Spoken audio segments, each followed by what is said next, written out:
දශක ගණනකට පෙර අමනුෂ්‍ය යක්ෂ ආත්මත් වන සතුත් බහුල මුකලානක දින 3ක් තනිව ජීවිතය ඉල්ලා පොරබැදූ මෙම අසුන්දර සත්‍ය කතාව ශ්‍රාවක ඔබට පවසන්න මම තීරණය කෙරුවේ තවත් මෙවන් අද්භූත සිදුවීම් සංගවාගෙන සිටියත් මා සමගම ඒවා මිහිදන් වීමට වැඩි කාලයක් ඉතිරිව නැති බව දැනුණු හේයින් පසුගිය කාලයෙහි එනම් 1972 ජනවාරි 3 වෙනි දින වූ මේ සිදුවීමත් සමග මාගේ පෞද්ගලික ජීවිතයට සිදුවුණු බලපෑම පිළිබඳව මම මෙතන අදහස් නොදක්වමි.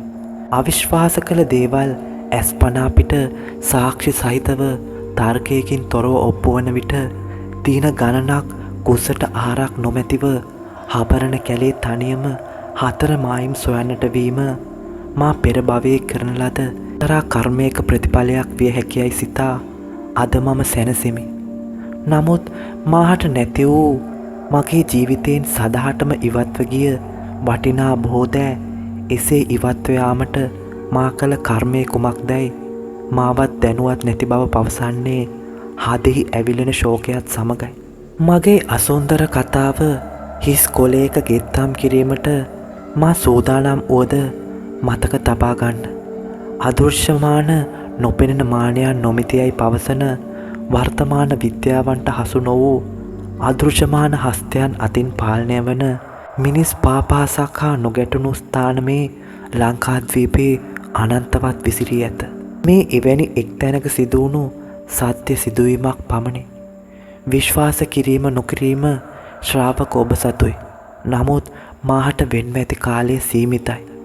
ඔහු තව සුළු මොහොතකින් මා සොයා පැමිණේවි. ඊට පෙර මතු අනාගතයට මා මෙම සත්‍ය ඉතුරු කළ යුතුයි.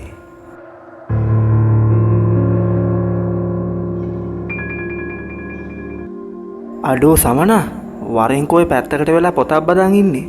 වෑන් එකේ කවුළුවෙන් ඈත පේන කොළ පාටින් දිලිසෙන කඳු පේලි දිහා හිස් බැල්මෙන් බලාගෙන හිටිය මගේ සිතුවිලි ගංගාව පොඩ්ඩකට නවත්වලා මගේ ඔළුව උස්සලා කටහඬ ආපු දිහාව හැරිලා බැලුවේ ලැජ්ජාවෙන් පිරුණු හිනාවකුත් එක්ක. අඩෝ බෑබං මං පස්සේ එන්නම්.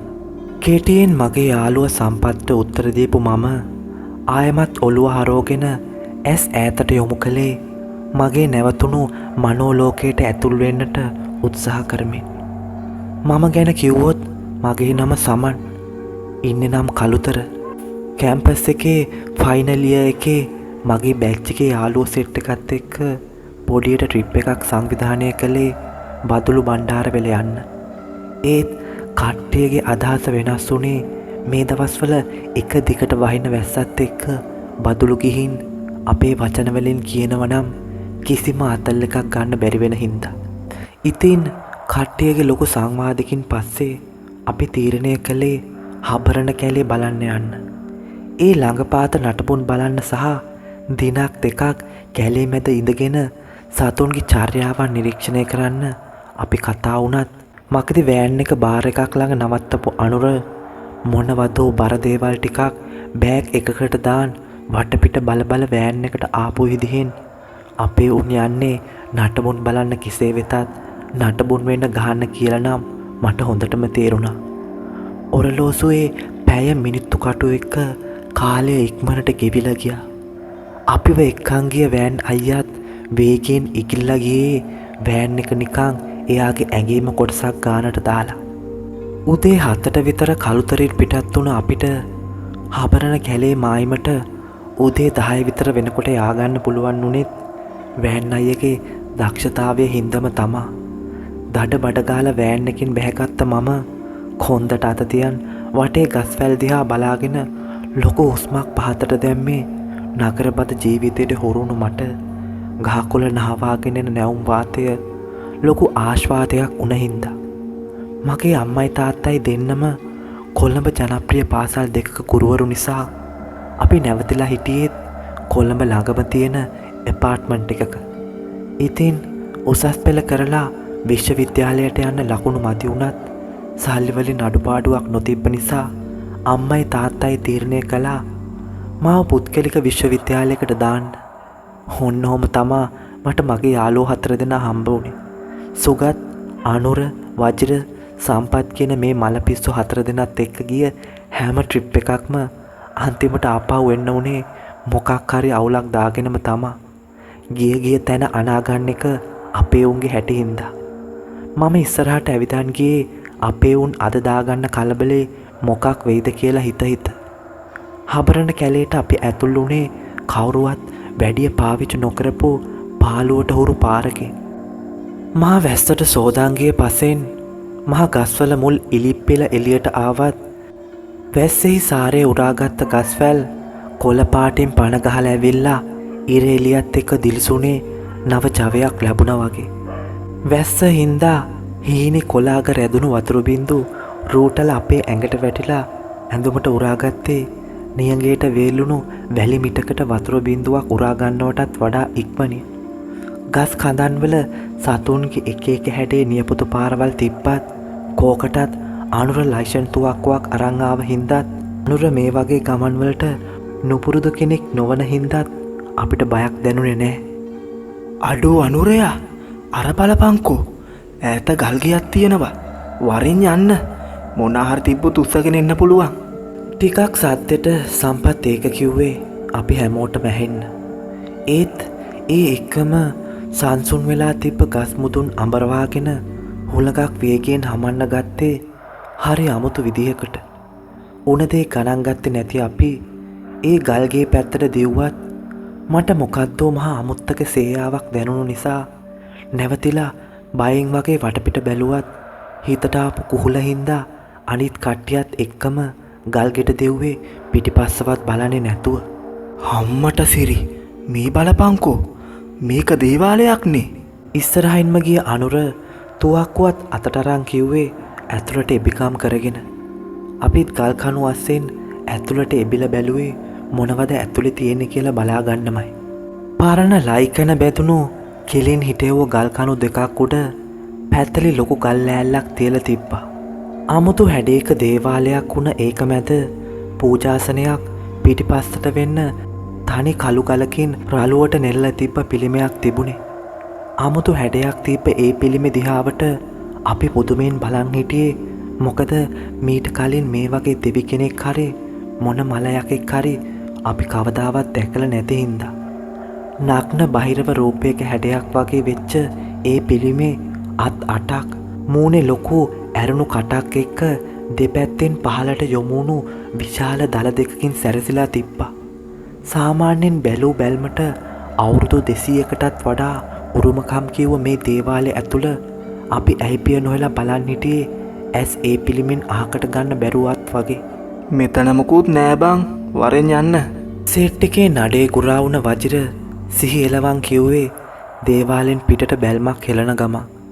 ඒ කටහඬත් එක්ක පිළිමේ අවධානයෙන් මිදුණු අපි ආයෙත් කැලේ ඇතුළට යන්න හැදුවත් මම පොඩ්ඩක් දුර දුවන් ගිහින් ළඟ තිබ්බ සුදු කැලෑමල් පොකුරක් කඩන් ඇවිත් පූජා කරලා තප්පර කිහිපයකට අත් දෙක එකතු කරලා වැන්දේ පූජා ස්ථානයක් පාළුවට තියෙනවා බලන්න මම අකමැති වුණ හින්දා.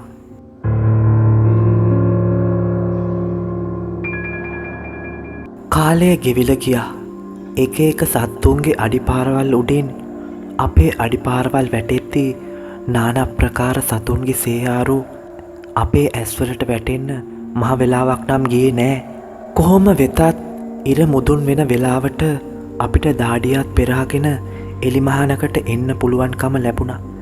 ඒ එලිමහන් භූමියේ පරණ කැටයම් වලින් පිරුණු ගල් කණු ගොඩක් මැද නිදන් හොරුන්ගේ අතින් අපිරිසුදු වුණු ගරා වැටුණු ගඩොල් චෛත්‍ය 3ක් අපි ඉස්සරහා විරාජමානව ආස දිහාවට ගොඩ නැගිලා තිබුණේ අපිට වැටෙන ඉරාව්වත් මුවා කරමින්. චෛත්‍ය මුතුන ඔළුව උස්සලා බලපු අපේ ඇස් චෛත්‍ය පැත්තේ තිබුණු පෙරළුණු ගල් කණුව දිහාවට යොමු වුණේ ඒ වෙලාවේ සිද්ධ වෙමින් තිබුණු අපූර්ව දේ බලන්නයි. ඒ ලොකු සුදු පාට මොනරෙක් ඌ පිල් විදාගෙන අපට පිටුපාල බලන් හිටියේ මොකක් හරි දෙයකට වන්දනා කරනවා වගේ. මගේ ජීවිතේ දැක්ක ලොකුම ඇලි මොනරෙක් වුණ ඌ දිහා මම වශී වෙලා වගේ බලන් හිටියේ ඒ සතාගේ තිබුණු සුන්දරත්වය නිසාමයි. අඩෝ මොනහරි කාලය යමුනේ. සෙට් එකේ බඩජාරිය වුණු අනුර තුවක්කුවත් අතට අරන් කිව්වේ ටිකක් හිමිහිට කට්ටියටම ඇහෙන්න. ඒත් එක්කම අපි 4 දෙනා අනුරගේ මූණ බැලුවේ ප්‍රශ්නාර්ථයකින් මූණ පුරවගෙන.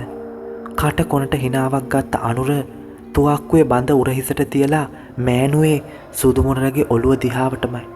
වෙඩි තැබීමේ උපන් හපනෙක් වුණු අනුර තප්පර කිහිපයකින් අහිංසක සතෙක්ගේ ජීවිතය මරු තුරලට යව්වේ හිතාගන්නවත් බැරි විදිහට. මොකක්ද බල්ලෝයි කරපු අලුගුත්තේරු වැඩේ? ක්ෂණයකින් නැගිට ගත්ත මං අනුරගේ ඇඟට ගොඩ වුණේ හිතට ආපු ආවේගෙන්මයි. මොකක්ද යකෝ මං කළේ? සත්තු ඉන්නේ මරන්න තමා. තොට එපා නම් හිටපන් අපි කන්නම්.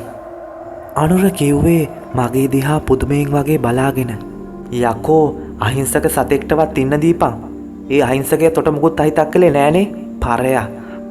තු කාරල කෙලපාරකුත් අනුර ඉන්න පැත්තේ බිමට ගැහුව මම බෑග් එකත් කරේ දාගෙන කල කිරුණු හිතකින් පැත්තකට ඇවිදන් ගියේ කේන්ති.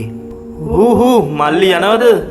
කින්ඩි හිනා සත්‍යයක් ඇහුණත් මං ඒ දිහාව බලන්නෙවත් නැතුව ඈතට ඇවිත් ළඟ ගල් පොත්තක් උඩ ඉඳගත්තාත් පිහාටුවල කැඩෙන සද්දෙත් පුළුටු ගඳත් එක්ක ඒ අහිංසක සතාගේ ඉරණම තීරණය වෙන්න තව මහ වෙලාවක් යන්නේ නෑ කියලා මම තේරුම් ගත්තා. තවත් මේ ගඳ ඉවසන් ඉන්න බැරි වුණු මම ගල් පොත්තේ නැගිටලා තවත් ඈතට ඇවිදන්න යන්න පටන් ගත්තේ හිතේ තිබුණු කලකිරීම මකා ගන්න හිතාගෙන. ඈත ගස්වැල් එක්ක ටිකක් ඉඳලා හිත ආයෙත් හදාගන්න හිතාගෙන ඇවිදින්න ගිය මට දකින්න හම්බුනේ මහා පුදුමාකාර දෙයක්. කලින් අපිට හම්බුණා වගේම පොඩි දේවාලයක් මෙතනත් හදලා තියෙනවා දැක්ක මං පොඩ්ඩක් ලං වෙලා බැලුවේ කොහොමද ආයේ කලින් දැක්ක වගේම දේවාලයක් මෙතෙන්ට ආවේ කියලා කල්පනා කර කර. ඒත් විපරමින් බැලුවත් කිසිම අමුතු විශේෂ දෙයක් බලාගන්න බැරි වුණ මම හිමින් ආපහු හැරුණේ යන්න හිතාගෙන. ඒත් එක පාරටම අඳුරු උස ඡායාවක් ලිප තිබුණු තැනින් මෑත් වෙලා හිමින් කැලෑවට ඇවිදන් යනවා මගේ ඇහැට අහුනේ පපුවේ ගැස්ම තවත් වැඩි කරමින්.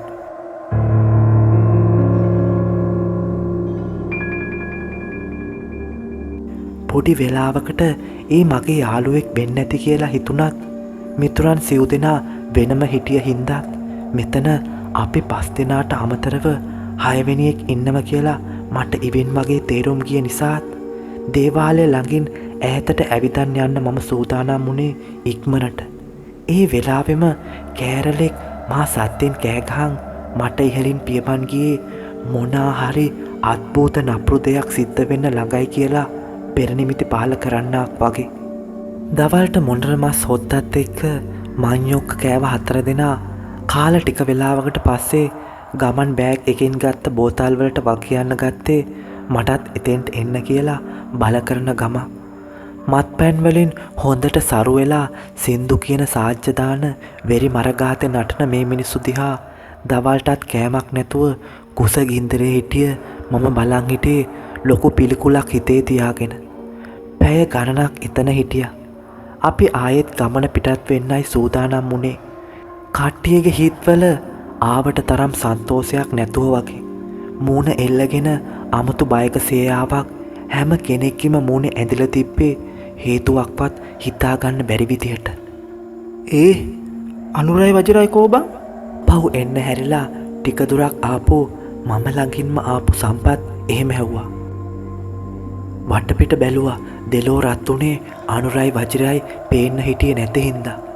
අනුරයා වජිරයා කොහෙද බං උඹලා? විනාඩි ගාණක් අපි හිටියේ එලිමාන වටේට කෑ ගගා හෙව්වත් අපිට ඒ දෙන්නගේ හාන් කවිසයක්වත් හොයාගන්න බැරි වුණා. උත්සාහය අතහැරියේ නැති මම ටිකක් ඈතට යන්න තීරණය කළේ වෙරි මරගාතේ කොහේ හරි වැටිලා නිදාගෙන ඉන්නවදෝ කියන සැකෙන්. කලින් වතාවේ දේවාලයක සේයාවක් දැක්ක මම හිමින් ඒ පැත්තට ගෑටුවේ හිතේ තිබුණු චකිතයක් එක්කමයි. ඒත් ඒ තැන කිසිම දේවාලයක් තියා ගල් කණුවක්වත් දකින්න තිබ්බේ නැහැ. කීප පාරක් ඇස් පිහදලා බැලුවත් පෑවුව වැස්සට මඩවලින් පෙඟුණු තනකොළ ඇරෙන්න මට වෙන කිසිම දෙයක් දකින්නට ලැබුණේ නැහැ. කලබලයට හිතේ මැවුණු සිතුවිල්ලක් කියලා හිත රවට්ටගෙන මම අනිත් දෙන්න හිටපු තැනට යන්න ආපහු හැරුණේ කොහේ හරි වැරැද්දක් වෙලා තියෙනවා කියලා ඉවෙන් වගේ දැනුණු හින්දා. පාණ්ඩු පාට මලානික ඉරේලිය වනන්තරයේ සිපගෙන තමන්ගේ රාජකාරිය ඉවර කරන්නත් ළඟයි. මුළු මුකලානම කළු අඳුරු මූසල පාටකින් පාට වෙන්න අරන් තිබ්බේ අපේ හිත්වල බය තිබුණටත් වඩා අන්ත අඩියකට ඇදලා දාගෙන. කූඩු වෙන්න පියාඹගෙන යන කුරුල්ලන්ගේ සද්දෙත් ඈතින් ඇහෙන වල් අලින්ගේ සද්දෙත් එක්ක අපි ඇවිදන් ඉස්සරහට ගියේ වේගයෙන් වගේම හිතේ පිරලා තිබ්බ බයත් එක්කමයි. මචං දැන් නම් හොඳටම හවස් වෙන්නත් ළඟයි. මුන් දෙන්න ගිය තැනකුත් නැහැ. ෂිට්. සම්පත් කලකිරුණු විදිහට කිව්වේ පොඩි ගලක් උඩින් ඉඳගෙන වම් අතින් ඔළුව කසන ගමන් මගේ දිහා බලාගෙන. වරෙල්ලා අපි පිට වෙලා කැලෙන් කාගෙන් හරි උදව් ඉල්ලමු. මෙච්චර වෙලා සද්ද නැතුව හිටිය සුගත් ටිකක් සද්දෙට කිව්වේ බිමින් තිබ්බ ගමන් මල්ලත් කරට ගන්න ගමන්. ඒත් මචං අනුරලා උංග හොයන්න නැද්ද බං? මම ඇහුවේ පුදුමයෙන් සුගත් දිහා බලන ගමන්. අම්මපා මේ සමන උඹ මගෙන් අහගන්න හදන්නේ ඔය. තොට අනුරේක් නෙවේ. තොගේ කෑල්ලක්වත් හොයාගන්න වෙන්නේ නැහැ මේ මුකලානට කළුවර වැටුනහම. තොට ඕන නම් හිටපන්. මං එළියට යනවා තනියෙන් හරි. මගේ ඇඟට ගොඩ වුණු සුගත් වේගයෙන් කියාගෙන ගියේ කේන්තියෙන් නලියන ඇසුත් එක්ක. මම වචනයක්වත් කියන්න කලින් සුගත් වේගයෙන් අපි වෙතන තියලා පිටත් උනේ සම්පත්තවත් මටවත් උන දේ හිතාගන්න වෙලාවක්වත් තියන්නේ නැතුව. ඕයි කොහෙද යන්නේ තනියම? හිටපන් අපිත් එනවා. සම්පත් හයියෙන් කෑ ගැහුවේ සුගත්ට ඇහෙන්න වුණත් පස්ස හැරිලවත් බැලුවේ නැති සුගත් වේගයෙන් ඈතින් එන ගස් අතරින් අඳුරට බිලි වුණේ අපි හිතන්නත් කලින්. සුගත් තැන්පත් ගති පැවතුම් තියෙන කෙනෙක් වුණත් අද වුණ මේ වෙනස අපිට අදාහගන්න බැරි දෙයක්. මමයි සම්පතොයි සුගත් කිය දිහාවට දිව්වත් වනාන්තරයේ කළුවර හින්දා සුගත් කිය අඩිපාරක්වත් අපිට හොයාගන්න බැරි වුණා. නලලට අත තියන් වටපිට බැලුව මගේ පපුවේ ගැස්ම හොඳටම වැඩි වෙලා. ඇයි බැඹ දිගේ ගලාගෙන ගිය දාඩිය බින්දු වලින් මුළු ඇඟම සේදලා යන්න මහ වෙලාවක් ගත වුණේ නැහැ. මචන් සමන අමුතු ඉරියව්වකින් එක පාරටම මගේ පැත්තට හැරුණු සම්පත් මට කතා කළේ ලොකු ආවේගයකින්. මචං ආපන් මොකක් හරි දෙයක් තියෙනවා මචං මේ කැලේ. හරිද? උඹවත් මමවත් තනි වෙන්න හොඳ නෑ. තේරුණාද උඹට? අපිට පේන්නේ නැති මොනා හරි තියෙනවා අපි ළඟම. ඒ දේ අපි ළඟම කැරකෙනවා මචං. ඔව් මට දැනෙනවා ඒක. අරහෙන් මෙහෙන් අර ගහේ දෙබලෙන් ඒක අපේ දිහා බලන් ඉන්නවා. ඔව් බං බලන් ඉන්නවා. ඌ අපි වරන් යනම මචං. අපිට අර මොනරව මරන්නේ නැතෝ බං ඉන්න තිබ්බේ. ඌ එනවා බං. ඒ සතෙක් නෙවෙයි බං. ඒ සතෙක් නෙවෙයි. උඹටවත් මටවත් බේරෙන්න වෙන්නේ නැහැ. ඌ යකෙක් මචං. ඌ යකෙක්. මං අනුරේව හොයනකොට මං දේවාලයක් දැක්ක මචං. ඒ දේවාලේ පිටිපස්සෙන් ඡායාවක් වගේ යනවා දැක්කා. ඔව් මං දැක්කා. වරෙන් යන්න. වරෙන් දුවපන්.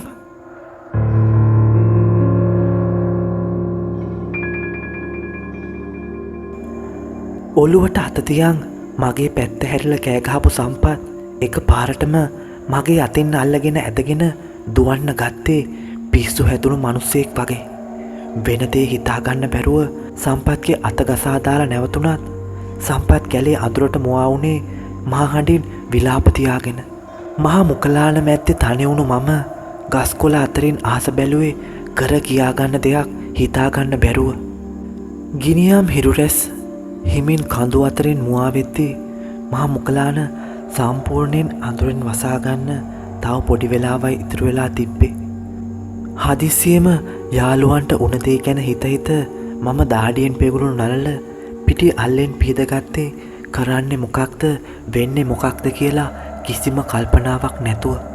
එක පාරම අතුරුදහන් වන දේවාලයත් සම්පත් අන්තිමට කියපු අඳුරු ඡායාවත් චෛත්‍ය ළඟදී මන් දවල් දැක්ක ඡායාවත් මගේ හිතට මනෝ චිත්‍රපටයක් වගේ ක්ෂණයකින් රූගත වෙන්න පටන් ගත්තේ මේ සිද්ධිතාමේ කෙනෙකුට සම්බන්ධ පුරුක් ගොඩාක් තියෙනවා කියලා තේරුම් කරමින්. ඈතින් ඇහුණු වන අලියෙක්ගේ කුංචනාදයත් එක්ක මනෝලෝකයෙන් නැගිට්ට මම හිමින් ළඟ තිබ්බ ගල් පොත්තක් දිගේ ඉහළට ගාටන්න ගත්තේ රැට ඉන්න තැනක් හොයාගන්න අරමුණින්. වැස්සට තිත බරිත වුණ දියසෙවල සපත්තු අඩියත් එක්ක ලිස්සලා ගියත් පොඩි සීරීම් ටිකක් තියාගෙන ගල මුදුනට නැග්ගන්න පුළුවන් උනේ මගේ තිබ්බ පෙර වාසනාවකට දෝ කොහෙද. ගල් පර්වතයට ගොඩ වෙලා පර්වත මුදුනේ එරමිනිය ගොතන් වාඩි වුණු මම ඈත පාණ්ඩු පාට වුණු අහස බලන් උන්නේ හිස් කලකිරුණු බැල්මකින්. සතුටින් ආරම්භ කළ දවස දුක්ඛාන්තයකින් අවසන් කරන්න උනේ හිතාගන්නවත් බැරි විදියට. කොච්චර කල්පනා කළත් අවසානයේ හිටපු තැනටම ඇදගෙන වැටුණු මම ඉරාව්ව වැටලා රත් වුණු ගල් උඩ මුණෙන් අතට ඇලවෙලා ඇස් පියාගත්තේ අඳුරු අමාවක අහස දකින්නට තිබුණු අකමැත්ත නිසාමයි. ඒත් මේ හැම වෙලාවකදීම කවුරුන් හෝ මගේ දිහා විමසිල්ලෙන් බලන් ඉන්නවාක් වගේ හැඟීමක් මට ඇතුල් වෙලායි තිබුණේ.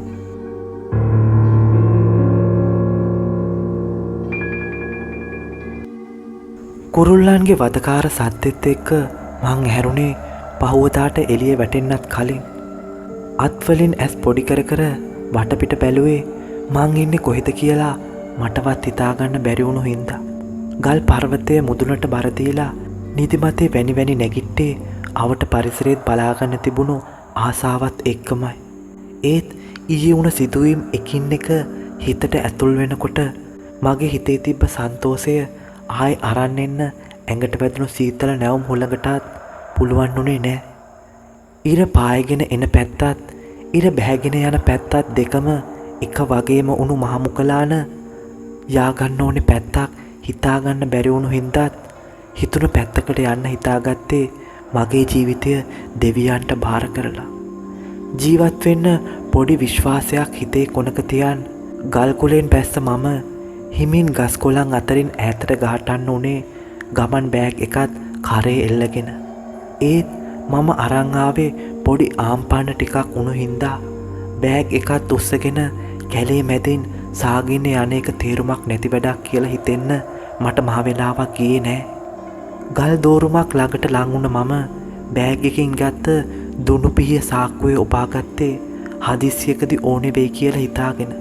මගේ වටින පොත්පත් සටහන් ඔක්කොමත් එක්ක බෑග් එක උස්සලා ගල් දෝරුමේ තිබ්බ මම වතුර බෝතලයක් විතරක් අරන් ආපහු හැරිලා පිටත් උනේ හිතේ තිබුණු කලකිරීමත් එක්කමයි. වෙලාව ඉක්මනට ගෙවිලා ගියා. වෙලාවක් බලාගන්න තිබුණු අත්ඔරලෝසුවත් ඊයේ මහරෑ 11යි ගානට නතර වෙලා මගේ ළඟ තියෙන එකින් එක නැති වුණත් කොහොම හරි මේ මහමුකලානෙන් බේරිලා එළියට යනවා කියලා මගේ හිතේ තිබුණු විශ්වාසය නම් නැති වුණේ නැහැ. අඩියේ යන්තමින් පිරුණු වතුර බෝතලයක් අතකට ගත්ත මම අනිත් අතට නමක් දාන්නේ නැති හයිය ලීයක් ගත්තේ ගමනට වාරුවක් කරගන්න. පිපාසාවෙන් හෙම්බත්ව හිටිය මං අතේ තිබුණ බෝතලේ වතුර ටික ඉතුරු කරන් ඉක්මනට ඉස්සරහට ගෑටුවේ දියපාරක් හොයාගන්නකම් ඒ වතුර ටික ඉතුරු කරගන්න ඕනේ හින්දමයි. මත්දහනේ ගිනියමින් ඇඟ ගිනිගත්තත් කෙතරම් පිපාසාව වැඩි වුණත් සාගින්දරින් ඇඟ වෙවුලුම් කෑවත් මේ වන තුරාවට මට කිසිම දියපාරක්වත් කෑමට ගන්න පුළුවන් කිසිම පළතුරක්වත් හම්බ වුණේ නෑ.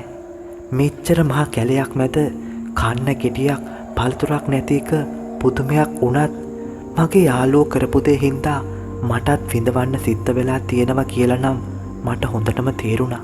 එළවෙච්ච ගල් පොත්තක් ළඟට ආව මම ඒක උඩින් ඉඳගෙන බඩ ගින්දරත් එක්කම ටිකක් ඇලවුනේ ඇඟට දැනුණු අධික විඩාවත් එක්කමයි. ඒත් එක්කම පොඩි වෙලාවකට ඇස් පියවුණු මගේ හිත මනෝලෝකයට අරන් ගියේ මටත් නොදැනුවත්වමයි. කන ළඟින්ම ඇහුණු ඒ සද්දෙත් එක්ක මාව ගැස්සිලා ඇහැරුණේ ඇහුණ සද්දේ මොකක්ද කියලා නිනව්වක්වත් නැතුව. එක පාරටම ඇස් ඇරියත් වටපිටාව බොඳ පෙළ වගේ දැක්ක හින්දා අතින් ඇස් පිය දැම්මට පස්සේ ඒ ගතිය හරි ගියා. ඒත් ඔළුව කරකවලා කොච්චර වටේට විපරමින් බැලුවත් පණ තියෙන කිසිම සතෙක් බලාගන්න මට පුළුවන් කමක් ලැබුණේ නැහැ. ගොම්මන උදා වෙන ළඟ හින්දාත් සාගින්දර අධික වුණ හින්දාත් මම ආපහු ගල් පොත්ත උඩ හිටගත්තේ රැට ඉන්න තැනක් හොයාගන්න ඕනේ නිසායි. ඒත් එක්කම මගේ කකුලේ හැප්පිලා ගලේ ඈතට පෙරලලා ගිය දේ ලං වෙලා බැලුවම මගේ හිත පුදුමෙනුත් පුදුමයට පත් වුණා. දවසකටත් වැඩි මේ මුකලානේ කරක් ගාපු මට කිසිම පළතුරක්වත් සතෙක්වත් බලාගන්න බැරි වුණත් ඉස්සරහින් රෝල් වෙලා ගිය ඉදුණු රටදෙල් ගෙඩිය දැක්ක මගේ හිත සතුටකින් පිරී ගියේ තිබුණු පුදුමයත් එක්කමයි. ඉක්මනට පැනලා රටතෙල් ගෙඩිය අහුලගත්ත මම ලෙල්ලවත් ගලවන්නේ නැතුව එතනම ඉඳගෙන කාගෙන ගියේ තිබුණු බඩගින්දර ඉවස ගන්න බැරි හින්දා. රටතෙල් ගෙඩියම කටවල් 2-3කට ඉවර කරපු මම වතුර බෝතලේ අඩියේ තිබුණු වතුර ටික උකුරට හලාගත්තේ මාත් එක්ක තවත් කෙනෙක් නොපෙනි මගේ ළඟින්ම ඉන්නව කියලා නුණු සැකයත් එක්කමයි. වෙලාව ඉක්මනට ගෙවිලා ගියා.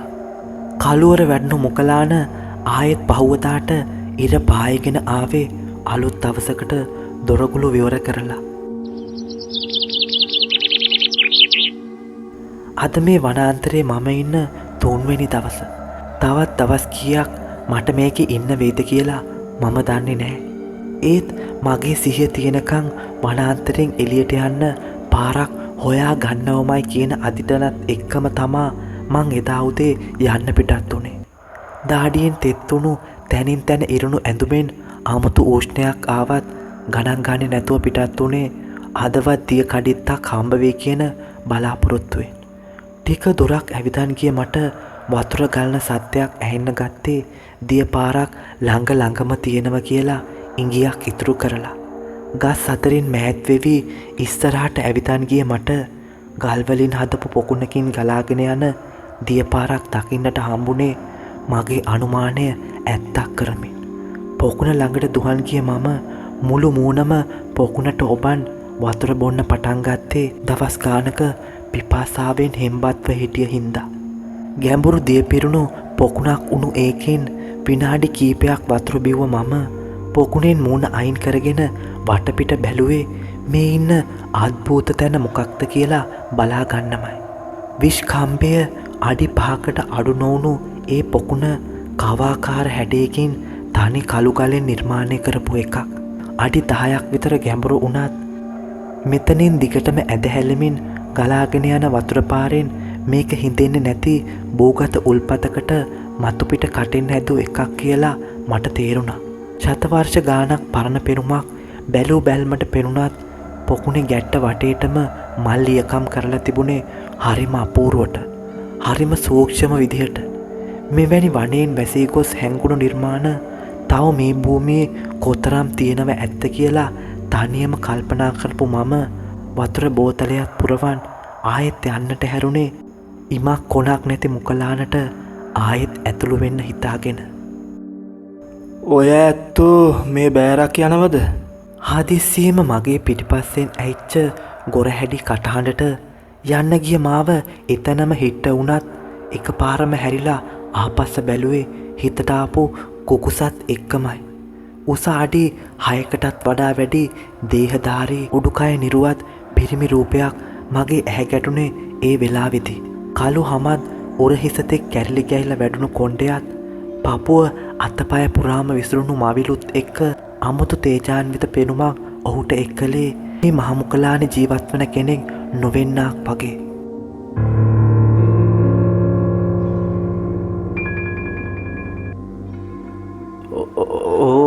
මම යන්න කියලා හැදුවේ.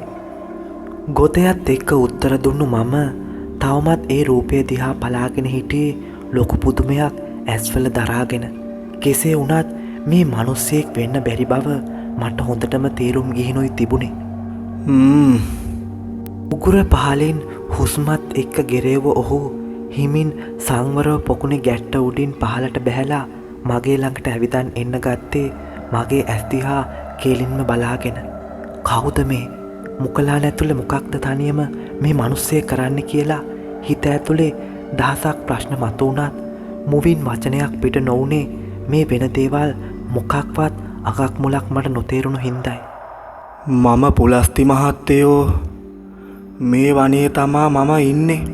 අද උදැහැනැක්කේ මුකලානේ හක්කලන් කරනකොට නොවෑ ඔහුව මුණ ගැහුණේ.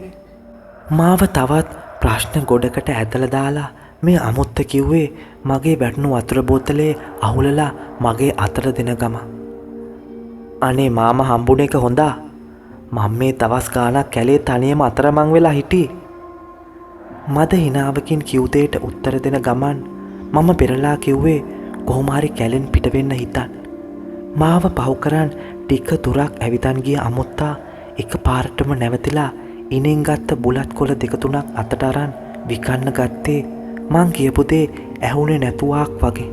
බුලත් කොළයක් එක්ක පුවක් කෑල්ලක් හක්කේ තියාගෙන මගේ දිහා පොඩි වේලාවක් බලන් හිටියා දේහධාරියා. මන් දන්නවා මහත්තයෝ. එමුකෝ මගේ පස්සෙන් එනං. ඇඟට පතර නොදෙනි කිව්වේ කට කොනකට ආපු හිනාව හංගන්න වෑයම් කරගෙන.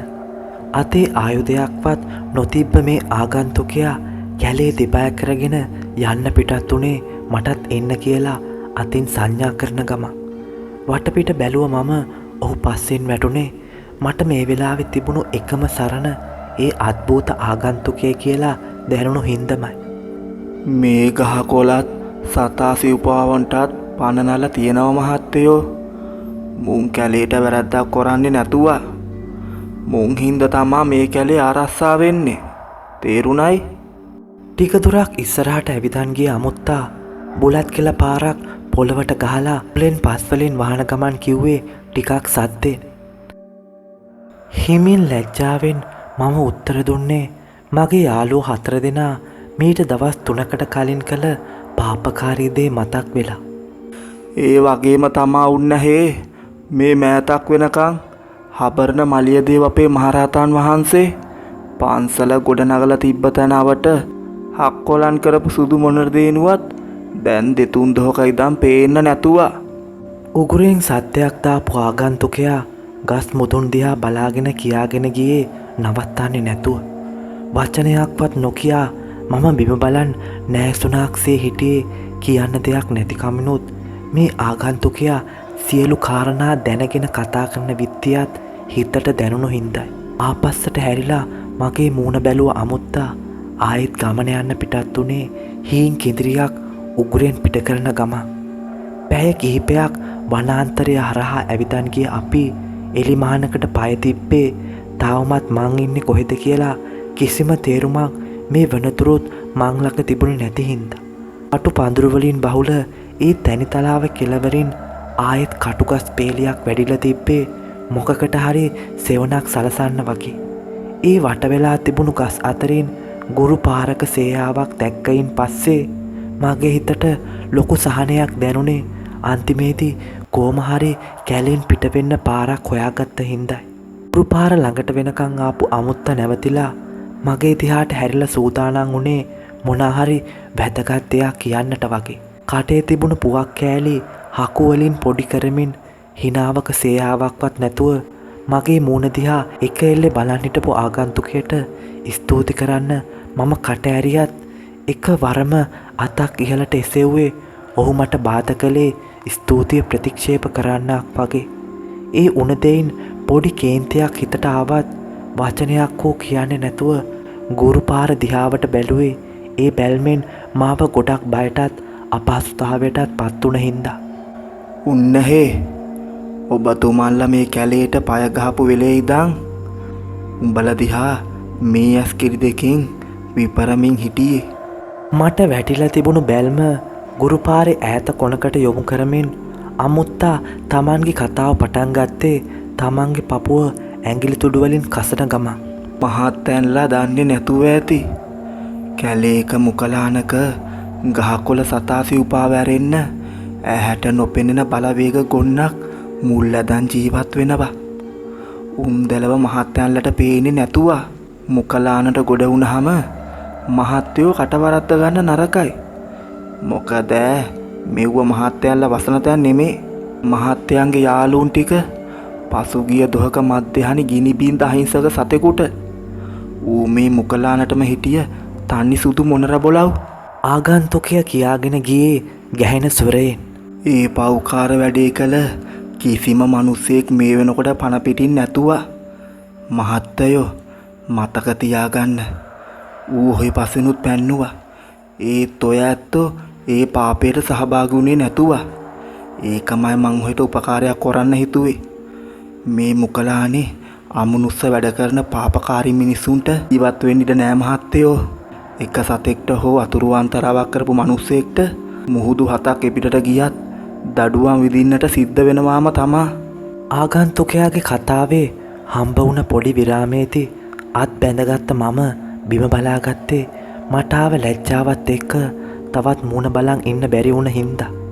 ජයසේන මෙහෙ වරෙන් පුතා ඔතන මුවා වෙලා මක්ක කරනවද බොලන්? ඈත කටුපඳුරු අස්සෙන් මතුවුණු මිටි කළු හැටිදැරි රුවක් දූවිල්ලත් එක්ක ගුරු පාර දිගේ ඇවිදන්න ආවේ මගේ දිහා කෙලින් බලාගෙන. යටිකය පමණක් වැහෙන්න රෙදි කඩමාල්ලක් පටලන් හිටිය ඒරුව මගේ අසල හිටිය අමුත්ත ඉදිරියේ අත් දනිස්සට තියන් වේලුණු පොළවට ඇන තියාගත්තේ. අවසරයි අපේ ඇත්තෝ යයි පැවසුවේ ඇහෙන නෑහෙන ගානට. නැකිට්ටනම් මට මෙච්චර වෙලා උපකාර කළ ආගන්තුකය කිව්වේ ඔහු දෙසවත් නොබලා. උන් තැනින් නැගිටගත්ත ඒරුව ආගන්තුකයාගේ පස්සෙන් එකත් පස්ව හිටියේ සේවකයෙක් වගේ. මහත්තයෝ මං ඔය උන්දට කැපකාලයක් මේ අරන් දුන්නේ. ඕන් ඔය මට මුවා වෙලා ඉන්නේ උඹල කරපු වැරද්දට දඩුවම් දුන්න යක්ෂ සෙනවිය හෙනම්. මෙයාව දන්නවත් ඇති සමහරක් විට. පපුව ඇතුලෙන් ගොරවන සත්‍යයක් එක්ක ආපු අමුතු සද්දකින් hina වුණ ඔහු මගේ මූණ දිහා බැලුවේ බෙල්ල පොඩ්ඩක් ඇල කරලා. මේක ඔය ඇත්තන්ගේ හිතේ හොඳින් කොටා ගත්තොත් හොඳා. ඔහෙගේ අපකාලේ ඔහෙගේ 80 වයස් සම්පූර්ණවම නැති වෙනවා. ඒ ඔහෙගේ පරමාවශ නෙමේ වුණත් මන් මේ කොලේ ඔය ඇත්තන්ගේ දඩුවම කල් දාපු එක විතරයි. හරිද? ඊට පස්සේ ඔහෙටත් ඔය ඇත්තන්ගේ අර යාළු සනුහරෙත් එක්ක එකතු වෙන්න පුළුවන්.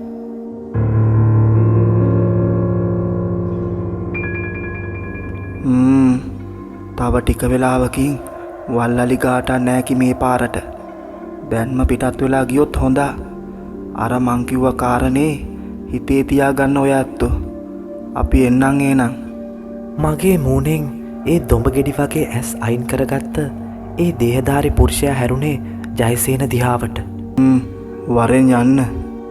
එසේ කිව් ආගන්තුකයා මගේ දිහා බැල්මක් හෝ නොබලා කැලෑව අතරින් ඈතට ඇවිදන් ගියේ ජයසේනත් එක්කමයි. 3 දිනක් මහා වනාන්තරයක කටුක අත්දැකීම් ලැබූ මාගේ කතාව එතකින් අවසන් වේ.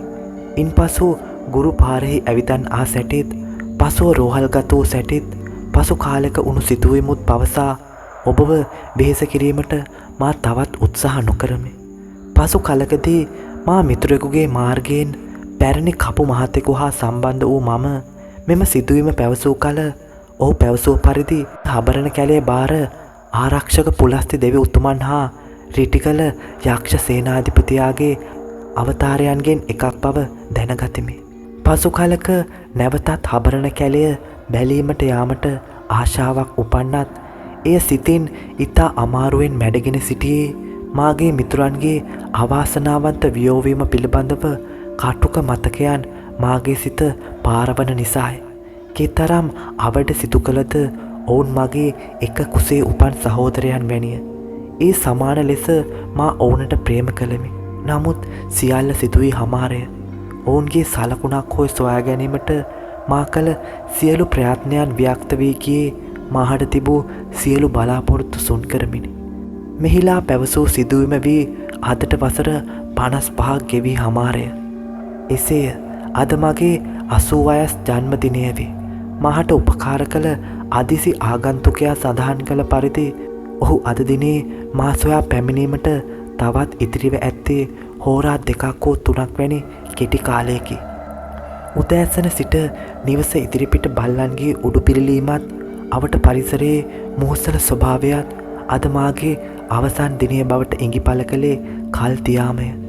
මාහට අහිමිවීමට දෙයක් නොමැත. මාහා වසර ගණනක් මාගේ සෑම කටයුත්තකටම උරුදුන් මගේ ආදරණීය භාර්යාවද මගේ මිතුරන් සිව්දෙනාද අද මෙලොව නොමැත. දරුවන් ඔවුන්ගේ කැදලිවල තනි වී ඇත.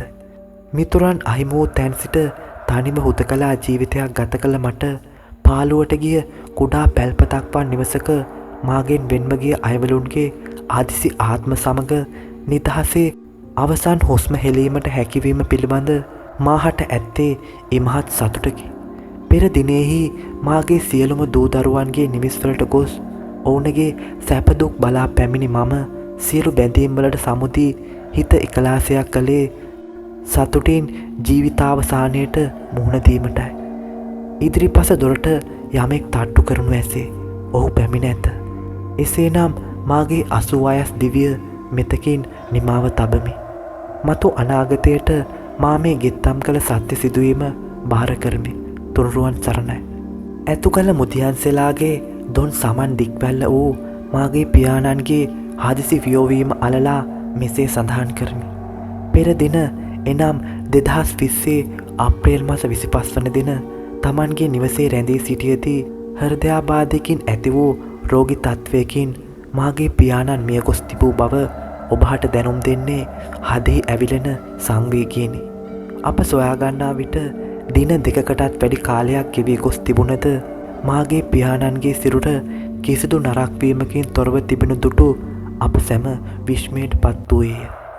එවන් මරණයක් අප මීට පෙර අසා නොමැති නිසාය.